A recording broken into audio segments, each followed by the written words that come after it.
नमस्कार दोस्तों। आज हम लोग वर्ल्ड हिस्ट्री से रिलेटेड प्रश्न को पढ़ने वाले हैं।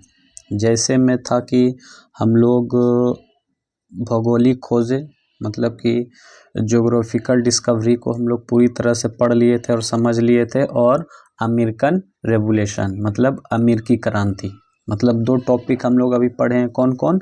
तो फर्स्ट में पढ़े थे भौगोलिक खोजें और सेकंड में पढ़े थे अमेरिकी क्रांति। अब हम ये दोनों टॉपिक का वन लाइनर क्वेश्चन को हम लोग पढ़ने वाले हैं आज, ठीक है। उसके बाद फिर इससे रिलेटेड प्रश्न एमसीक्यू टेस्ट के रूप में भी हम लोग करने वाले हैं।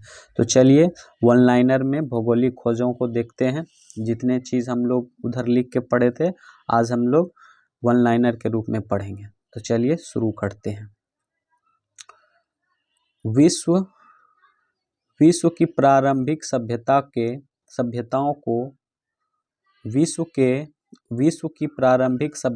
के काल से ही व्यापार एवं वाणिज्यिक परस्पर संपर्क के कारण रहा है। यह व्यापार मुख्यतः एक निश्चित मार्ग के माध्यम से होता था। मतलब पहले से ही क्या हो रहा था? व्यापार और वाणिज्यिक प्रारंभ परस्पर संपर्क के कारण रहा है। मतलब एक जगह से दूसरे जगह से व्यापार होते जा रहा है, ठीक है। और है 13वीं सदी में भारत होकर चीन तक की यात्रा विवरण यूरोपियों के दक्षिणी पूर्वी एशियाई समृद्धि का एक एहसास तो कराया था, परंतु इसका विशेष प्रभाव नहीं पड़ा, ठीक है। कह रहा है कि 13वीं शताब्दी में भारत होकर चीन तक की यात्रा विवरण ने यूरोपियों को दक्षिण पूर्वी एशियाई समृद्धि का एहसास तो कराया था, परंतु इसका विवरण प्रभाव नहीं पड़ा, ठीक है। और क्या है? कालांतर में व्यापार स्तर पर हुए भौगोलिक खोजों तथा उससे प्राप्त उपलब्धियों ने यूरोप में आधुनिक युग का मार्ग प्रशस्त किया। क्या चीज़ के कारण? तो कालांतर में व्यापार स्तर पर हुए भौगोलिक खोजों तथा उससे प्राप्त उपलब्धियों ने यूरोप में आधुनिक युग का मार्ग प्रशस्त किया, ठीक है। इधर नोट में है, देख लेते हैं क्या है। ये क्या है? पुर्तगाली यात्री मार्को पोलो ने विजयनगर साम्राज्य की समृद्धि एवं चीन के शासक कुबलई खां के दरबार में वैभव वर्णन अपने यात्रा वृत्तांत में किया था। तो उधर भी हम लोग शॉर्ट में पढ़े थे कि मार्को पोलो किसके शासनकाल में आया था? चीन के शासक कुबलई खां के राज दरबार में आया था और अपनी चर्चा उसमें किया सारा कुछ। तो ये एनसीईआरटी में भी है और पुर्तगाली मार्को पोलो इसमें देखिए वेनिस इटली दिखा रहा है, ये एससीईआरटी बुक में है, ठीक है। और एनसीईआरटी बुक देखिएगा तो वेनिस इटली दिखाएगा, ठीक। चलिए अब यहाँ से देखते हैं 11वीं से 12वीं शताब्दी में जेरूसलम को आधुनिक इजराइल में अवस्थित, मतलब अभी जेरूसलम को इजराइल कहते हैं, ठीक है। 11वीं से 12वीं सदी में जेरूसलम आधुनिक इजराइल में अवस्थित पर अधिकार के मुद्दे को लेकर हुए धर्म युद्ध, जब यूरोपीय सामंत मध्य एशिया को नवीन शक्ति और अरबों से पराजित हुए सीमांती गौरव के मिथ्याभिमान से ग्रसित यूरोपीय दंभ टूटने लगा, ठीक है। और फिर है धर्म युद्ध के दौरान ही यूरोपियों को यह महसूस होने लगा था कि दुनिया के हर पहलू को समझ जाए। इन घटनाओं ने यूरोप में पूर्ण जागरण की पृष्ठभूमि भी तैयार किया। धर्म युद्ध के कारण ही क्या हुआ? यूरोप में पूर्ण जागरण की पृष्ठभूमि रेडी हुआ। मध्य अरबों और तत्पश्चात तुर्कों ने विशाल अंतर्राष्ट्रीय साम्राज्यों का निर्माण किया। इधर 15वीं शताब्दी के 5 दशक पूर्व तक यूरोप और एशिया के मध्य व्यापार कस्तूनिया के मार्ग से होता था, परंतु 1453 ईस्वी में कस्तूनिया पर तुर्की का आधिपत्य से यूरोपीय व्यापारियों के लिए इस मार्ग से व्यापार करना निरापद नहीं रहा, क्योंकि तुर्कों ने इस मार्ग से व्यापार के बदले भारी कर वसूलना शुरू कर दिया था, जिसका हल ढूंढने यूरोपियों के लिए आवश्यक था, ठीक है। तो कस्तूनिया का पतन कब हुआ था? तो 14 जुलाई 1453 ईस्वी में, ठीक है। और इस पे जब पतन जब हो गया तो वहाँ के तुर्की साम्राज्य ने कहा वहाँ अपना हथिया लिया था उसका सारा कुछ, और उस पर ज़्यादा टैक्स वसूलने लगा था। ठीक है। इस काल में हुए नए आविष्कारों ने समुद्री यात्रा एवं नौसैनिकों के विकास को आसान कर दिया। इस काल में हुए नए नए आविष्कारकों ने समुद्री यात्रा एवं नौसैनों के विकास का आसान कर दिया। यूरोप वासियों ने कंपास का ज्ञान अरबों से सीखा। यूरोप वासियों ने कंपास का ज्ञान अरबों से सीखा, ये हम लोग पहले भी देखे थे।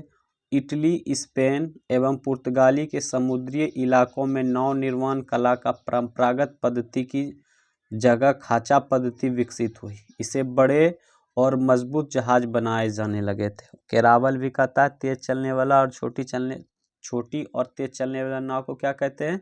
केरावल कहते हैं। ठीक है। इसी समय क्या हो गया था, तो दूरबीन का आविष्कार भी हो चुका था, मानचित्र में काफ़ी सुधार हो चुका था। इसी संदर्भ में एस्ट्रोलोब अक्षांश जानने का उपकार भी महत्वपूर्ण हो गया था। ठीक है। और पुर्तगालियों ने एक नई किस्म हल्के और तेज चलने वाले जहाज जिसको केरावल कहते थे बनाए। ठीक है। ये सब पहले भी हम लोग पढ़ चुके हैं, लेकिन वन लाइनर के रूप में एक बार देख लेते हैं फाइनली। 1488 ईस्वी में पुर्तगाली व्यापारी बार्थोलोमियो डियाज अफ्रीका के पश्चिमी तट होते हुए दक्षिण अमेरिका के दक्षिणतम बिंदु उत्तम आशा अंतरिप जिसको कहते हैं कैप ऑफ गुड होप तक पहुंचा। 1492 में क्रिस्टोफर कोलंबस द्वारा अमेरिकी की खोज हुई और 1498 में पुर्तगाली एक साहसी नाविक वास्को डी गामा उत्तम आशा अंतरिप होते हुए भारत को मालाबार तट केरल के कालीकट तक पहुंचा, जहां स्थानीय शासक जैमोरिन द्वारा उसका स्वागत किया गया और भारत के एक व्यापारी अब्दुल मजीद के भेंट वास्को डी गामा से दक्षिण अफ्रीका में हुई तथा इसी के सहयोग से उसे भारत आने का सीधा मार्ग मिल गया था। ठीक है। किसके द्वारा मिला था? अब्दुल मजीद व्यापारी के द्वारा। ठीक है। और उसका स्वागत किसने किया था, वेलकम किसने किया था? तो जैमोरिन ने किया था। इससे पहले भी पढ़ चुके थे हम लोग। वास्को डी गामा भारत आया था 1498 ईस्वी में, फर्स्ट बार। सेकेंड बार आया था तो 1502 ईस्वी में। कब आया था? तो 1502 में। और एक बार और 1510 लगभग, याद नहीं है। थर्ड बार जब आया था वो मलेरिया के फीवर से वो उसका मृत्यु हो गया था।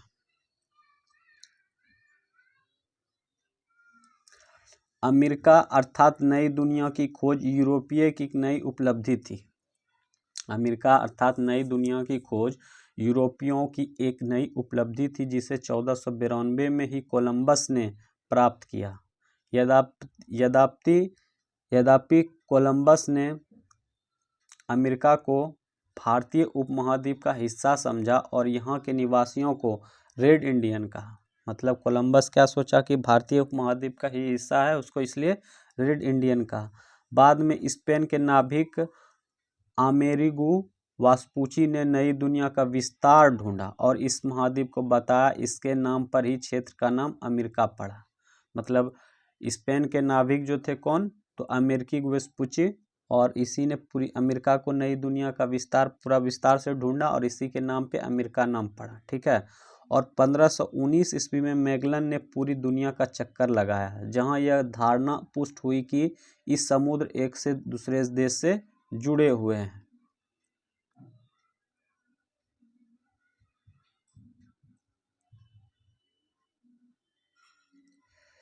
आगे कैप्टन कुक ने ऑस्ट्रेलिया को भी खोज किया। आगे कैप्टन कुक ने किसको किसको खोज किया? तो ऑस्ट्रेलिया और न्यूजीलैंड के साथ साथ न्यूजीलैंड द्वीपों का भी पता लगाया। सर जॉन और सेबस्टिन कैप्टन ने न्यू फाउंडलैंड द्वीप को पता लगाया। सर जॉन सेबस्टिन कैबोट ने क्या किया? तो न्यू फाउंडलैंड द्वीपों को पता लगाया। भौगोलिक खोजों को प्रोत्साहन देने में विभिन्न यूरोपीय देशों के शासकों ने भी महत्वपूर्ण भूमिका निभाई, जिसमें पुर्तगाल के राजकुमार हेनरी द नेविगेटर तथा स्पेन के महारानी इसाबेला प्रमुख थी। इसाबेला कहाँ की महारानी थी? तो स्पेन की। और हेनरी द नेविगेटर कहाँ के राजकुमार थे? तो पुर्तगाल के थे।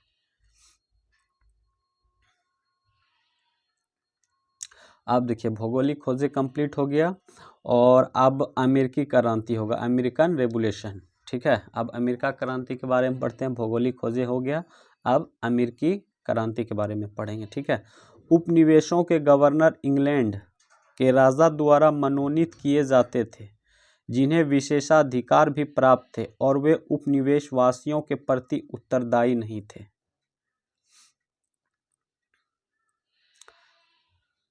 ब्रिटिशवासी एंग्लिन मत को मानते थे और चर्च के अधापित्व में विश्वास करते थे। वहीं दूसरों और अमेरिकी जनता प्यूरिटन मतावलंबी थी। ठीक है, अब यहाँ कॉलोनीज दिए गए हैं। ठीक है, इसको भी देख लेते हैं। अमेरिकी स्वतंत्रता संग्राम के कारण क्या क्या था, तो कारण पहले वो देख लेते हैं, कॉलोनी नहीं है ये। कारण देख लेते हैं कि अमेरिका स्वतंत्रता संग्राम होने का रीज़न क्या था। ठीक है, तो उपनिवेशों में राजनीतिक स्वायत्तता का अभाव था, सही बात है। मध्य वर्ग का उदय था, मध्य वर्ग जो डेवलप होने के कगार पे था। भौगोलिक दूरी भी था। धार्मिक एवं सामाजिक व्यवस्था में मतभेद था। सप्तवर्षीय युद्ध प्रारंभ हो गया था ब्रिटेन और फ्रांस के बीच में, जो कि ब्रिटेन की हार हुई थी, फ्रांस की हार हुई थी। प्रगति विरोधी आर्थिक नीति था। ठीक है, और लेखकों एवं प्रचारकों की भूमिका रहा। जॉर्ज तृतीय निरंकुश नीति थी और तत्कालिक कारण था बोस्टन चाय पार्टी। इस सभी कारण रीज़न था कि अमेरिका स्वतंत्रता संग्राम स्टार्ट हुआ। ठीक है,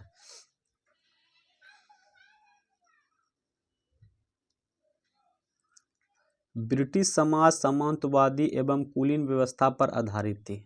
ब्रिटिश समाज सामंतवादी एवं कुलीन व्यवस्था पर आधारित थी, जबकि अमेरिकी समाज समतामूलक और प्रजातांत्रिक व्यवस्था पर आधारित था।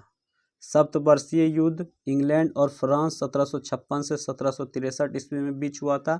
इस युद्ध में पूर्व तक उपनिवेश इंग्लैंड ने घनिष्ठ रूप से जुड़े थे, क्योंकि वह कनाडा और फ्रांसीसियों के विरुद्ध अकेले अपनी रक्षा करने में असमर्थ था। लेकिन इस युद्ध में फ्रांस की पराजय के साथ यह भी समाप्त हो गया। उसमें ब्रिटेन जीता था और फ्रांस हार गया था। ठीक है, 1756 से 1763 तक ये युद्ध हुआ था।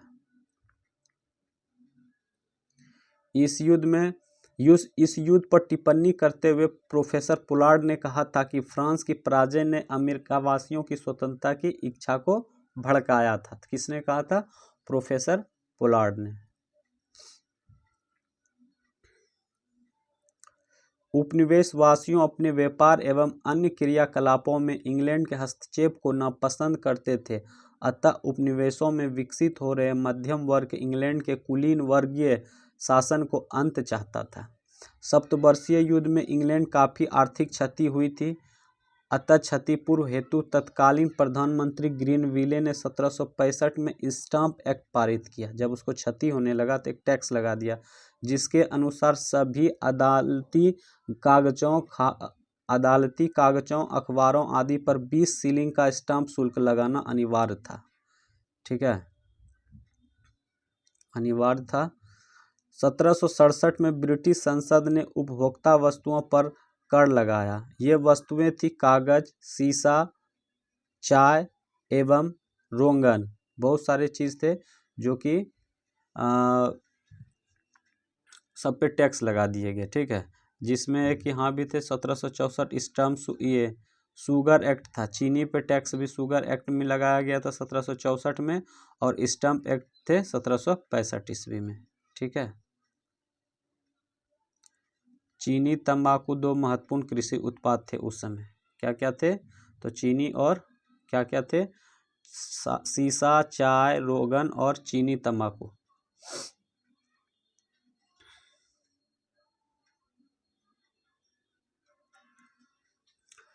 उपनिवेशवासियों ने इन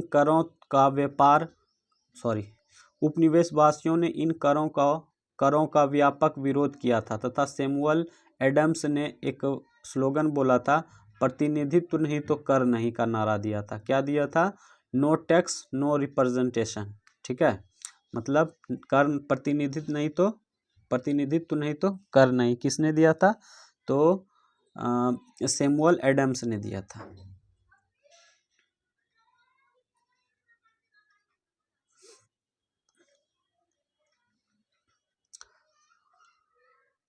1765 ईस्वी में टॉमस पेन की लघु पत्रिका कॉमन सेंस प्रकाशित हुई। 1776 में टॉमस पेन की पुस्तक का नाम था कॉमन सेंस। इसका अत्यंत प्रभावशाली एक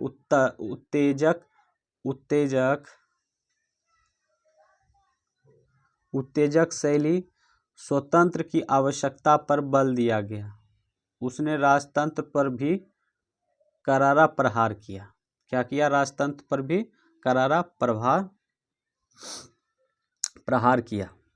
टॉमस जेफरसन ने उपनिवेशवासियों के विद्रोह करने के अधिकार को समर्थन किया और उनकी बढ़ती हुई स्वतंत्रता की इच्छा को प्रोत्साहित किया। किससे? टॉमस जेफरसन की उपनिवेशवासियों के विद्रोह के कारण अधिकार का समर्थन किया और उनकी बढ़ती स्वतंत्रता के कारण ही क्या हुआ? इच्छा का प्रोत्साहन दिया।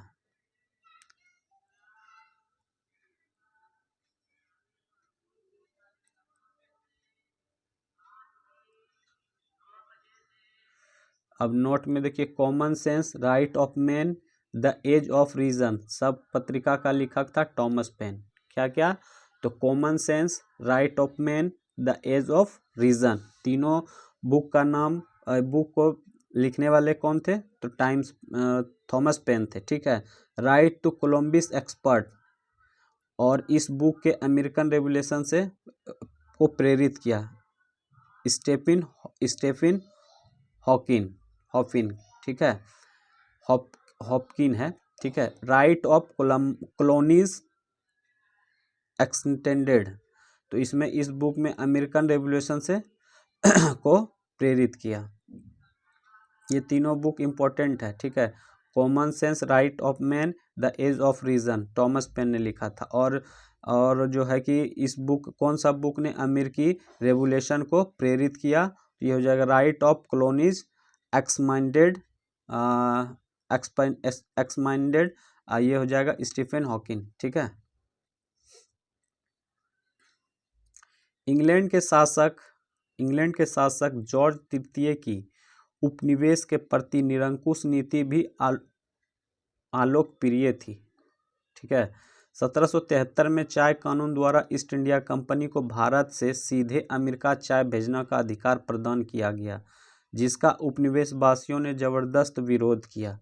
जब चाय से लदा हुआ जहाज अमेरिका के बोस्टन बंदरगाह पर पहुंचा तो वहां कुछ नागरिक आदिवासियों ने रेड इंडियन जैसे कपड़े पहनकर उस जहाज पर पहुंचे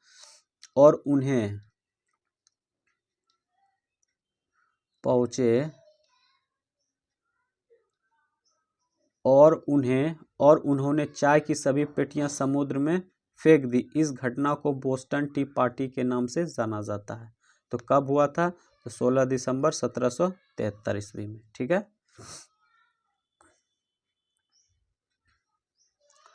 5 सितंबर 1774 ईस्वी को 13 उपनिवेशियों के प्रतिनिधियों का फिलाडेल्फिया शहर में एक महादेशीय सम्मेलन हुआ। कब? तो 5 सितंबर 1774 को 13 उपनिवेशों के प्रतिनिधियों ने फिलाडेल्फिया शहर में एक महाद्वीपीय सम्मेलन आयोजित किया, जिसमें ब्रिटिश कानूनों का विरोध तथा व्यापार बहिष्कार करने का निर्णय हुआ। इस सम्मेलन में जॉर्जिया शामिल नहीं हुआ था। सभी कोई शामिल हुआ था, लेकिन जॉर्जिया देश शामिल नहीं हुआ था।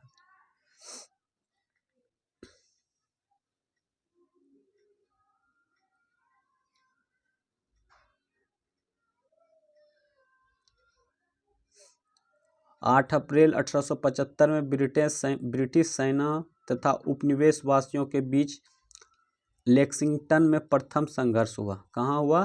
तो लेक्सिंगटन में। ठीक है। इसके पश्चात 4 जुलाई 1776 में फिलाडेल्फिया में दूसरा महाद्वीपीय सम्मेलन आयोजित हुआ। ठीक है।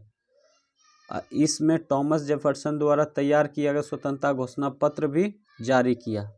जेफरसन ही क्या किया था? घोषणा पत्र तैयार किया था।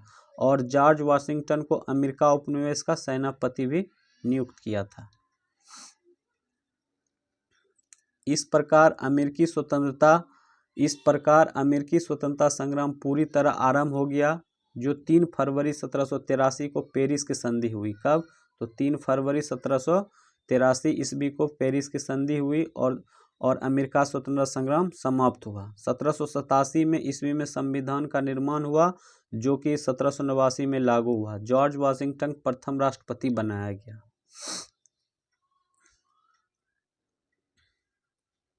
है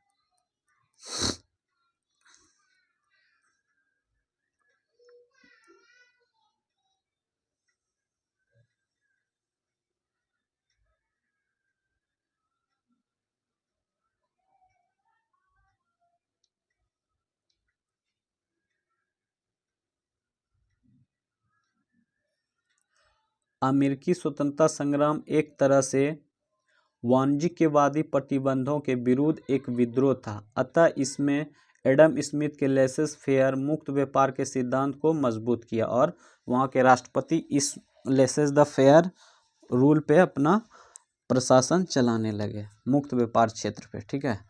अमेरिकी स्वतंत्रता संग्राम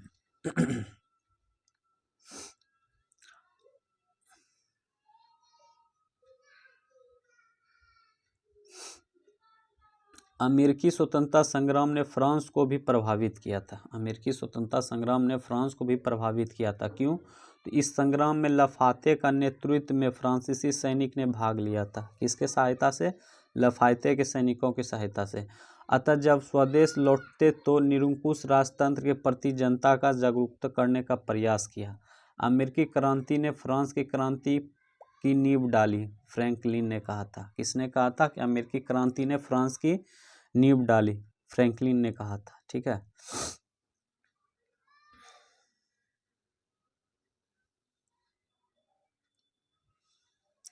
विश्व का प्रथम लिखित संविधान अमेरिका में 1789 में लागू किया गया, जिसमें महिलाओं को संपत्ति का अधिकार मिला तथा उत्तराधिकारी कानून को न्याय संगत बनाया गया है। ठीक है। वयस्क मताधिकार लागू नहीं हुआ तथा स्त्रियों को भी मताधिकार से वंचित रखा गया। मताधिकार का अधिकार संपत्ति को बनाया गया, जो उचित नहीं था। मतलब जिसके पास ज़्यादा संपत्ति था वही मताधिकार कर सकते हैं। ठीक है, वोट दे सकते हैं। अमेरिका गणतंत्र बना तथा वहाँ मॉन्टेस्क्यू के शक्ति पृथक्करण सिद्धांत को मान्यता मिला। तो यहाँ पे पूछा जाएगा शक्ति का पृथक्करण सिद्धांत किसने दिया था? तो मॉन्टेस्क्यू ने दिया था। ठीक है।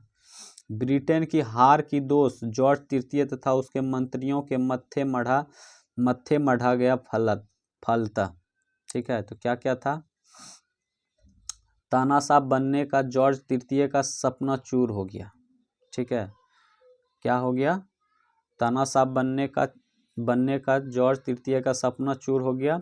लॉर्ड नॉर्थ का मंत्रिमंडल बर्खास्त तथा अधिक उदार मंत्रिमंडल नियुक्त हुआ। इंग्लैंड में जल्द ही कई सुधार लागू हुए, जैसे आयरलैंड की संसद को लगभग स्वतंत्र स्थान प्राप्त हुआ 1782 ईस्वी में, और कैथोलिक आयरिश लोगों को मताधिकार मिला 1793 ईस्वी में। आयरिश संसद वेस्ट मिंस्टर संसद से जुड़ा 1800 ईस्वी में। अमेरिका 13 उपनिवेशक का नाम देखते हैं कौन कौन सा है।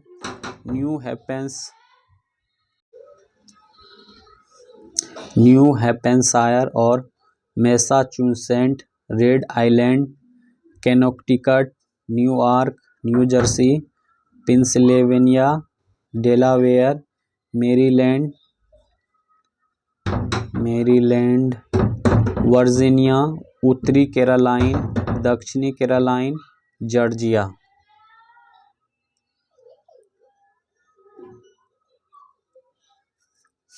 संयुक्त राज्य अमेरिका में स्थापित होने वाली प्रथम अंग्रेजी बस्ती का नाम बताइए। James town, Virginia. संयुक्त राज्य अमेरिका में स्थापित होने वाली प्रथम अंग्रेजी बस्ती का नाम क्या था? जेम्स टाउन, जो वर्जीनिया में था। ठीक है। अमेरिकी की अंग्रेजी बस्तियों में निम्नलिखित में से कौन सा मुख्य कृषि उत्पाद था? चीनी और तंबाकू। क्या था? चीनी और तंबाकू। वह कॉलोनी जिसमें प्रथम महाद्वीपीय कांग्रेस में नहीं भाग लिया था, जॉर्जिया। वह कॉलोनी जिसको प्रथम महाद्वीपीय कांग्रेस में भाग नहीं लिया था, तो जॉर्जिया। यह घोषणा किसने की थी कि लोकतंत्र ऐसी सरकार होती है जो जनता के लिए और जनता द्वारा हो। अब्राहम लिंकन ने कहा था। ठीक है। डिक्लेरेशन ऑफ इंडिपेंडेंस यूएसए को लेखक डिक्लेरेशन ऑफ इंडिपेंडेंस के लेखक कौन था? तो बेंजामिन फ्रैंकलिन।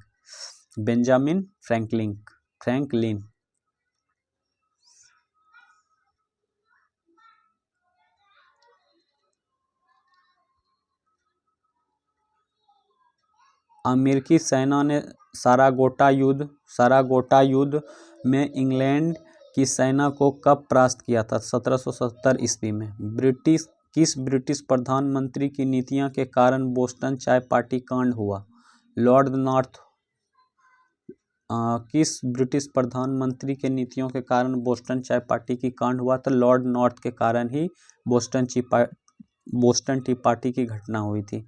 अमेरिकी की स्वतंत्रता को इंग्लैंड ने कब मान्यता प्रदान की थी? 1781 में। अमेरिका की स्वतंत्रता को इंग्लैंड ने कब मान्यता प्राप्त दी? तो 1781 ईस्वी को।